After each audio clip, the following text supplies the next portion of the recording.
بسم اللہ الرحمن الرحیم۔ حضرت آمنہ رضی اللہ تعالیٰ عنہ کی کہانی۔ حضرت آمنہ بنت وہب ایک معصوم عورت تھی جو قریش قبیلے کی طرف سے تھی۔ وہ ایک بہترین خواتین میں سے ایک تھی۔ ان کی خوبصورتی اور نیک خواہشوں کی خبر قبیلے میں مشہور تھی۔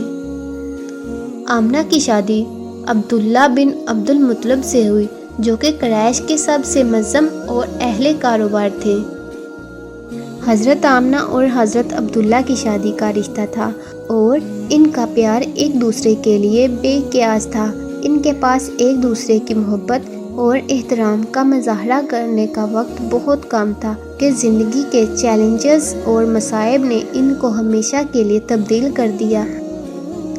حضرت آمنہ کی زندگی کا سب سے بڑا لمحہ ان کی زندگی کا بدل دینے والا لمحہ تھا، جب وہ حضرت محمد صلی اللہ علیہ وآلہ وسلم کی والدہ بنی۔ وہ تبدیلی اس عورت کی زندگی کا اہم ترین تاریخی واقعہ تھا۔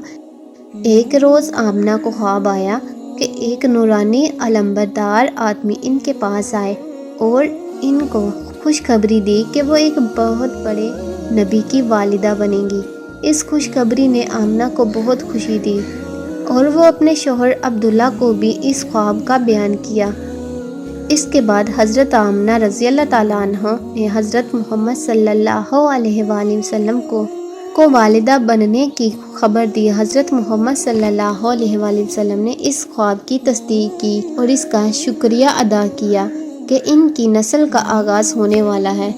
حضرت آمنہ رضی اللہ تعالیٰ عنہ کی محبت کی بدلتی زندگی کے باوجود وہ اپنے بیٹے حضرت محمد صلی اللہ علیہ وآلہ وسلم کو پالنے پوسنے میں مصروف رہیں۔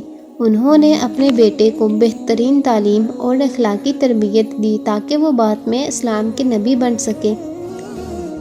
حضرت آمنہ کے قریش قبیلے کی تاریخ میں اہمیت ہے کیونکہ وہ ایک پیغمبر کی والدہ تھی اور ان کی تربیت اور محبت نے اسلام کی تشہیر کی بنیاد رکھی۔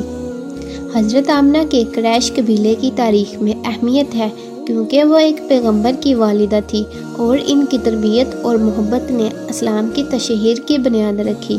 ان کی قریش کے ساتھ اسلامتی اور محبت بنی رہی اور وہ اپنے اہلیہ کی مثال بنی۔ اور اسی کے ساتھ ہماری یہ کہانی یہیں پر ختم ہوتی ہے۔ اگر آپ کو ہماری یہ کہانی اچھی لگی ہو تو ہمارے چینل کو لائک اور سبسکرائب ضرور کیجیے۔ Thank you for watching.